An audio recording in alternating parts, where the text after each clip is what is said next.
It is Miss Polly Wright. Hope you guys are having a fantastic day. This hump day, you know what I'm saying? So I'm glad to be up here to give you guys another wonderful, exciting talk.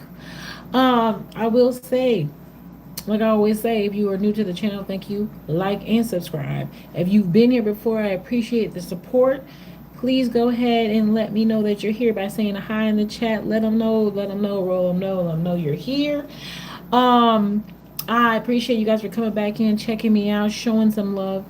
I also wanted to point out that this is like probably like the third show in a week or two. I had to take a little break here for a second. But we're going to continue on with giving you great material. We're still, waiting for obviously my new schedule so I can get things together. But until then, it is what it is. So if you guys get to see the live, I appreciate it. That's really great. But I also will be able to see this in my downloaded section so you guys can watch it as your leisure. If you can't interact right now, that's also okay. So if you guys are new to the channel, we talk about not just poly things because we know this is a poly channel, but we only want to really um, share and give information and be very open minded, inform people about being in poly and also transitioning into poly if they're interested. And people who are monogamous, that's the number one thing here, is if you are monogamous, you can still apply these things. If you have been in a person who just wants to build better relationships with your home, your life, wherever you are, knowing how to knowing how to manage relationships in any form will always help you have a better life. So I always say better relationships, better life. So if you're able to learn how to manage different relationships with work, relationships with food, any of those kind of relationships, it will make your life better because the better you're able to manage your different interactions and relationship between people, places, and things, and all those things, you'll have a better life. And so, what we do here is we talk about those relationships, talk about how we can make them better. So, I also like to talk about relationship with food, relationships with people, and things like that. But I also like to talk about being in a relationship with more than one person. Most relationships are a lot in general, but when you have more than one at the same time, it can be challenging for some and sometimes not challenging at all. So, today, though, we're going to get to the title. Like I always say, let's get to the title. We want to go back to that. I love what you do. Now, this is the thing. I love what you do. I know you guys are like, well shoot, what do you do, right? You want to know what I do. This live is about toxic relationships, to be honest. And how can you recognize you're in a toxic relationship? Okay. And one of the things is a lot of times you believe in your mind that this relationship is positive. And that is the thing. You think this relationship is positive and it is not positive. So being in a toxic relationship and actually thinking that this relationship is amazing, you're confused. So that's the thing. We want to get in here and talk about this. If you guys like to join the live, you probably can at some point. But right now, I'm just going to get into the meat of this. Okay. So if you guys have ever been in a relationship where you're thinking like, I really am enjoying this person, right? Okay. This person is amazing. You meet them. I know people confuse love bombing, but we're not talking about love bombing. Okay. So about you get to know this person. They're awesome. You're really enjoying them. You're thinking they're doing all this stuff for you, and you just like, dang, like this person must really like me. Like when I ask them to do this, they go do it, but this might end after a short period of time. And that's true. That probably is true. We got the early stages of relationship and all that. But the thing is, a lot of times people are just there because they like what you do for them. And you could be the person who does all of this stuff because you want a good relationship. You're pouring into this person, but it doesn't have to be you. Hey, everybody. Hey, it doesn't have to be you. That's the thing. When people come into your life and they are pouring heavy and they're ready to go and they're trying to get in a relationship with you and they're pouring in all this good stuff, you're like, damn, I'm enjoying this. I love this. I love this feeling they're giving me. I see a lot of women who do this. They be giving a lot of stuff out, and they'll say things like, "Oh, are you giving out girlfriend energy or wife energy? You want to do that so that person knows you're going to be a wife or a husband, or whatever." But a lot of times we're giving the energy to the wrong people. Okay, you gotta be aware of that. You're giving this energy to the wrong people, and you could look back in your relationships and tell like there are people who got a lot of things from you, got a lot of energy, who could care less if you are even around.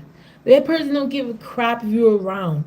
They do care in the moment. In the moment, they're like, oh, don't take the love, the energy away from me. But in fact, these people don't really care if it comes from you. They don't care if the love comes from you. They just want the love. They want the admiration. They want all this from someone. And that's where these things get real toxic, because somebody will keep you around because you're lifting them up, you're giving them all this stuff, right? This emotional support, all this love, you're telling them how wonderful they are. And you believe that. But at the end of the day, it could be you or Betty down the street. They don't care. It could be Bob. They don't care. They only care about what you're giving them in the moment.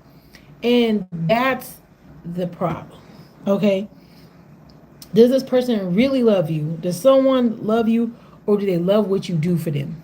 And this is where you got to be a little bit more mindful of the energy and the responses that you get. And as we all know, I like to open up some things here about those situations. Is, let me be a little more comfortable here. So we all know that, as a person, you can pour in and blah, blah, blah, right? We pouring into our relationships, we're pouring into the people we care about. And we all know that sometimes these relationships are not always 100. A lot of times these relationships can be 60-40, you know what I'm saying? 70-30. You're not always in a constant state of giving 100% regardless. You might have a time you go through depression, blah, blah, blah, And the thing is, you're not giving 100. My question would be for someone in a situation like this and who's not sure, what happens when you are giving less? When you're not at 100%, when you're not at your 70% and you're giving less, right? Does this person still want to support you even though you're not at 100%? And that is an issue that I think some people can't tell. They're like, okay, this person, they're not able to give me the time, they're not able to do this right now. And what happens is you're thinking in your head like, oh, okay, so like they should know like I'm going through this stuff, this stressful moment or whatnot, and I can't give them all that. Are they gonna still be around? One of the biggest signs that someone is really not there for you is when you are at a low, when you get to a low. Not saying you stay there constantly, because we don't want people to say, oh, they ain't supposed to stick around while somebody's going through their crap. I ain't talking about that. I'm talking about when somebody's going through some stuff and they go low and they're not the person that you know they are because stuff's going on. When the reaction from your partner is that they basically, just act like they don't care. They're not giving you the support. They're not pouring back into you so you can then become the person that you were when you're at that place. And that is actually a way you can see it physically. You can see where they're upset that you're not giving them the same this and that. And it's not just like, oh, hey, yeah, I noticed you're not, spending time with me. Is there something going on? Because they already know what's going on, right? It's a clear decision not to pour into you, not to give you support, not to stand by your side. And when you see that, that is a big, big sign that someone's not there to support you in your time of need. And then you can start thinking, okay, let me take a little bit of time to kind of figure out what's going on here, right? Now, I like to look at my notes here. I'm trying to get my notes together, y'all. So I think what happens is when women give love and support to people who don't want or desire to do it back, that's a big one. So that is one of the signs I got to explain is you're not getting that back. You'll bend over backwards. I hear the waiting to exhale complaints a lot. I actually said this a couple times in some lives. It's like you're pouring into this person, and then when they get where they want to be, when they feel like they're at the place they want to be, they end up being like, "Oh, thanks for the love. It was great. Thanks for the caring and understanding. That was wonderful. And I've just grown." No, you didn't grow. You just found someone else that you actually wanted that care and love from. And you were okay when it was me because no one else was going to give it to you or willing to give it to you when you weren't at your best. And as long as I was pouring into you, you were fine. But now that I'm not able to or I cannot do that at this time, now you are abandoning me. So I think women go through that, sometimes not all women, but that those are signs that you're pouring in. If for men, we can give an example for men. Men who are just constantly just giving, women, not everyone, maybe a man who's giving a woman all these things. He's paying for everything, making sure everything's good with her, and she gets all the stuff she needs. And then as soon as he's not able to, or as soon as something happens, he's quick to be like, she's quick to be like, "Hey, listen, you ain't doing what you was supposed to be doing before. You ain't giving me what I thought I was getting." Deuces. Yeah, so a lot of times these relationships are really based on this real soft core love that is no good. No good. Now, I would say conditional because they're held on conditions. And this is where that conditional love, I really don't like conditional love. It's just annoying. But I know people say most relationships are based on conditions, which is true. I'm not saying they aren't. But the conditions that you have to constantly be at 100 or I'm good, think that's a little harsh. I don't know why people think this is a great idea to have that. Because basically, even if you were on the receiving end, you're like, "Oh yeah, as long as they keep doing this, I'm gonna be here." Well, no one's always at 100%. You're going to have a 900%, and then what happens? And so then that's where a lot of these insecurities come in because you are never going to be at 100% constantly for the rest of your life. Well, that's not how we were made. Is idiotic. It doesn't make sense. So the fact that you are putting the person you care about in a state of anxiety or stress to that extent, like, oh, they're going to leave me if I don't look a certain way. They're going to leave me once I start, not making this much or blah, blah.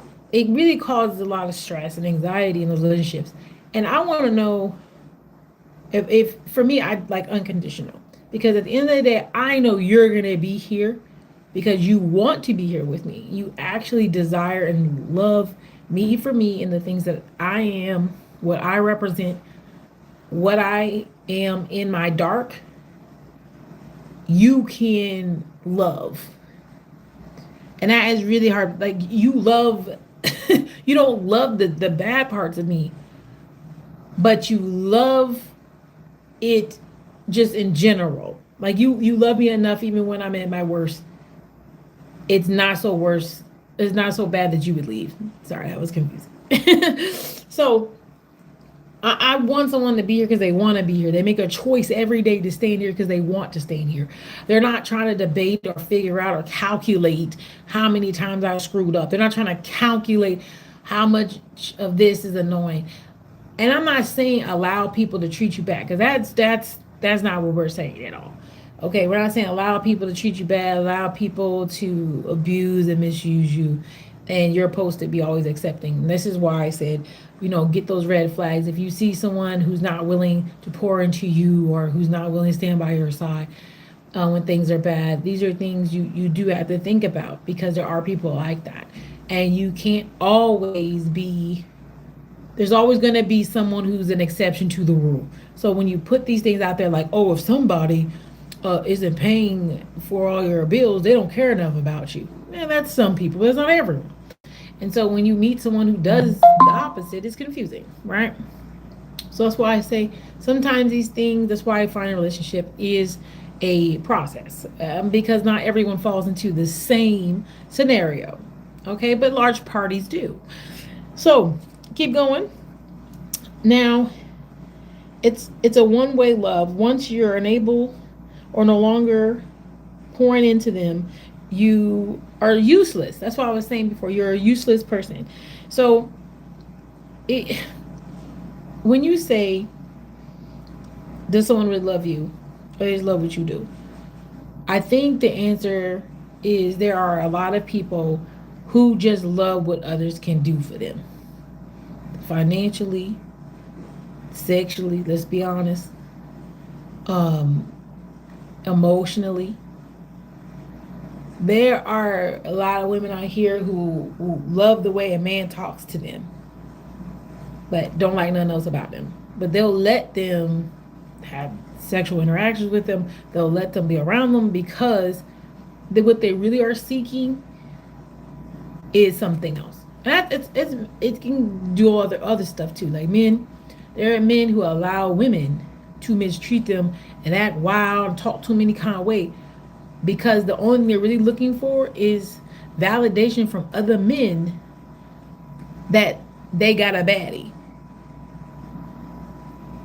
And a lot of men value most men value how other men look at them. So if that is the case, he'll deal with a girl who looks good, who talks crazy. And so when you go into these lives and stuff, men are saying, oh no, we want this, or and then you're like, but at the end of the day, if I had a baddie, you would look at me different.